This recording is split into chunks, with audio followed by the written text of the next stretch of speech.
the biggest headline that I've heard repeated over and over out of the Facebook whistleblower stuff is that they covering up how the study about Instagram affecting teenage girls' body image and mental health. And so obviously I'm not a teenage girl, I'm not even a girl. Right. So I mean, I have very limited knowledge about this, you know, since on my personal lived experience. And I'm not assuming you're a teenage girl either. Not anymore. I mean, I made me think, like, if even you were feeling this pressure that something's in your face and you need to like it, maybe that ties in this kind of bigger question. I think now that's hanging over people's heads from this whistleblower stuff is like, am I somehow my mind being invaded, and am I being depressed and put down from this kind of outside sources out of my control, almost like violated in a way? So I mean, do you feel that is it Instagram's fault for making people feel self-conscious and depressed? And maybe, I know it's a broad question, so I know it's not very sensitive for this. Yeah, I'm gonna say yes. Okay. I'm gonna say yes, because for me personally, I know that, you know, yeah, I'm a social media manager, right? Like, so I do this for work, so I have to actually care about the response that I get from social media, right? Like, are people liking my stuff? Are people commenting on my stuff? Like, I spend a lot of time putting out content. So to not get the reaction that I'm looking for, does that mean that I'm the problem, right? Yeah. So I could see how teenage girls who can feel like they're not enough if they are putting out, hey, this is me, and it's not getting the reaction that someone else may be getting on social media. So I could definitely see it invading your mind space. However, I do think that is a mental health problem and not necessarily a Facebook problem, right? Yeah. I don't necessarily believe that it's the media, period. I don't believe that it's their job to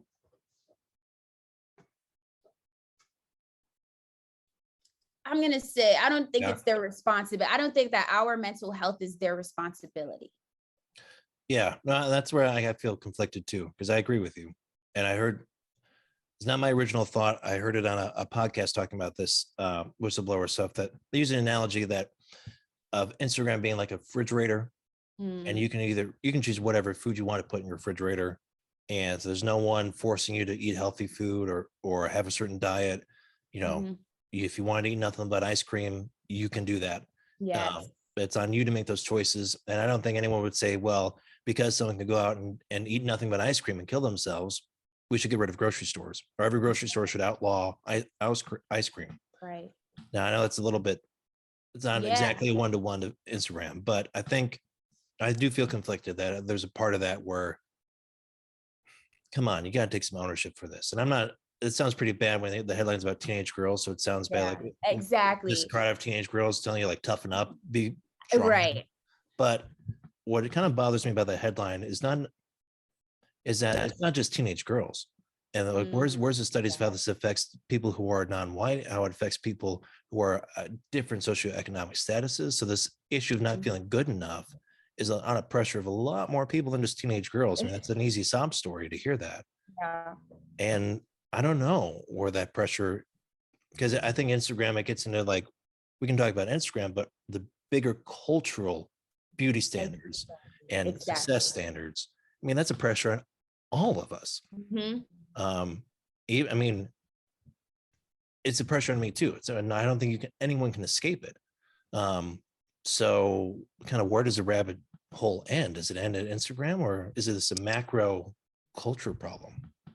I believe that, and I'm not an advocate for Facebook or Instagram either, but I do believe that there is a community for every single person. Okay.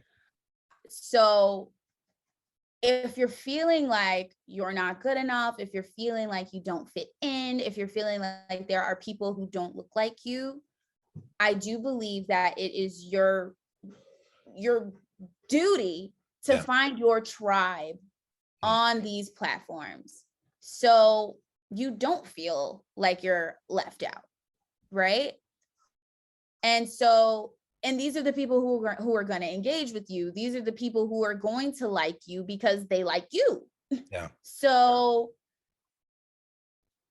you're basically like shooting yourself in the foot for, you know, liking these images of people and things that are not reflective of you.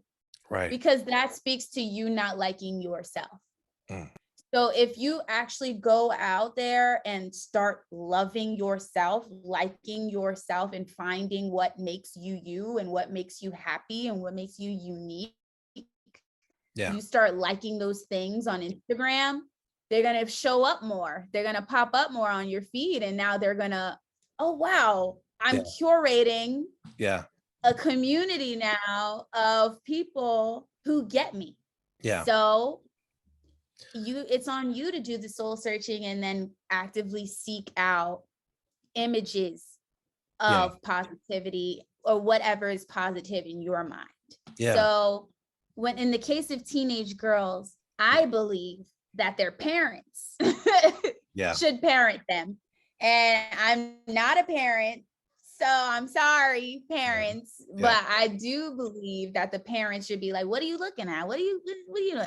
Butt injections and implants. What are you doing? You know, like, come on, you know, come on, you play football, go look at football stuff, you know? And so I think it's our job as parents, as leaders, as older people now, to monitor what our kids are doing and say, wait, come on, you're putting this garbage in your head and this is not even real life.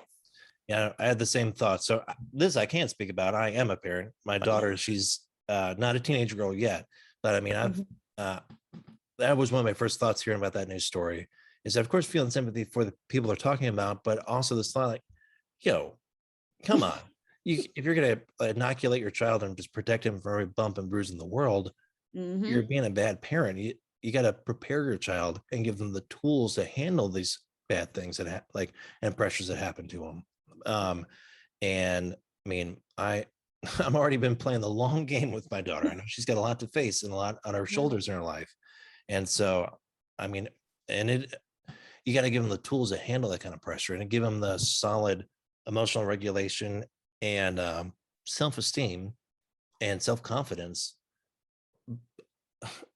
before they even get to Instagram. And that's a deeper issue. And that's what makes me a little upset that I don't think Instagram is not a martyr by any means, but I think we're putting our energy in the wrong direction if we're trying to get angry at Instagram for not parenting our children correctly. Yes.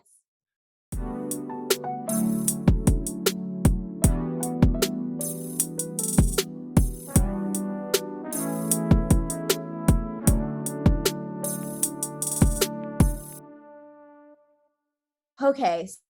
So before we go too far, I just want to drive home the point, because we do have listeners that we are totally empathetic to our girls and our boys and our trans communities and everybody else who may be using this app and taking it so seriously that they're starting to question their worth, and they're starting to, you know, create these realities in their head based off of the dopamine levels that are issued every time someone likes and comments on a post. So I do want to be mindful of that. I think the bigger question is, how can we as a society, as a people, make sure that our young ones are taken care of and that their mental health comes first, regardless of whether or not they're using an app or they're watching something on TV or they're seeing stuff in school? So I think that's the bigger conversation. I get, well, I know like this, especially in the empathy part, and maybe with that question, I don't know.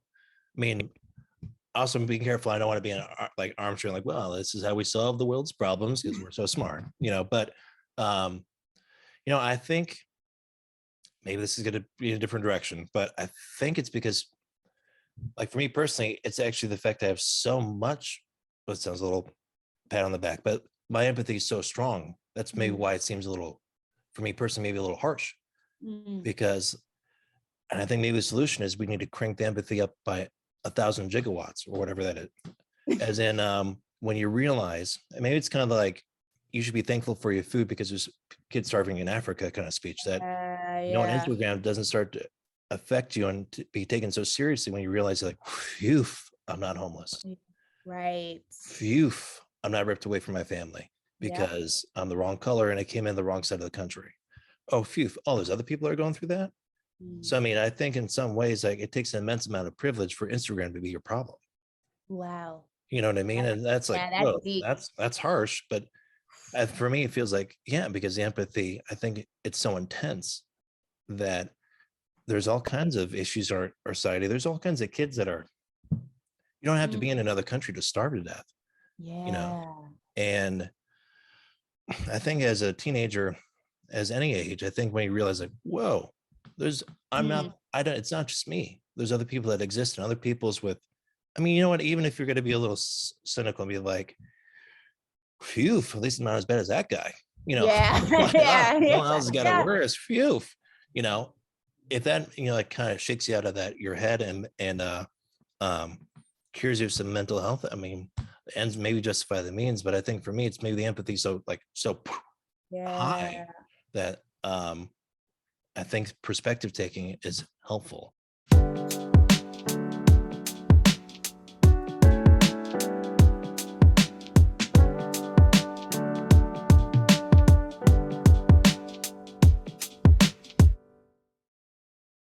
The world, well, not even the world, you as a person are bigger than any platform.